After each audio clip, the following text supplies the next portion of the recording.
રાજકોટમાં શિવાજી સેના દ્વારા આયોજિત 555 દીકરીઓના સમૂહ લગ્નોત્સવમાં ડુપ્લિકેટ સોના ચાંદીના ઘરેણાં આપવાનો વિવાદ સામે આવ્યો છે। જામનગરની એક યુવતી જેણે આ સમૂહ લગ્નમાં ભાગ લીધો હતો ગત રાત્રે રાજકોટ પહોંચી અને તેણે આપેલા ઘરેણાંની તપાસ કરતા તે નકલી હોવાનું જણાવાયું।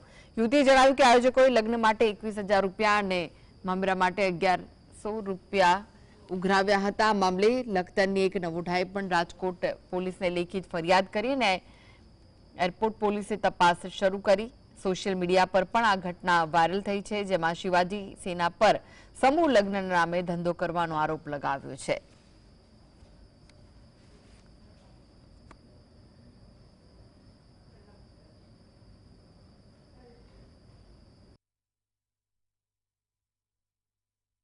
એ લોકોએ અમને સોના ચાંદીની વસ્તુ આપી પણ બધી ખોટી છે।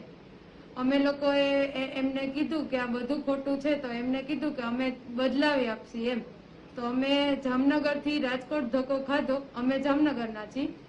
જામનગરથી રાજકોટ ધક્કો ખાધો તો એ લોકોએ એવું કીધું કે અમે લોકો છે ને આની લેબોરેટરી કરાવશી અને પછી તમને આપશી। અને અમે બહુ બધા હેરાન થયા છીએ।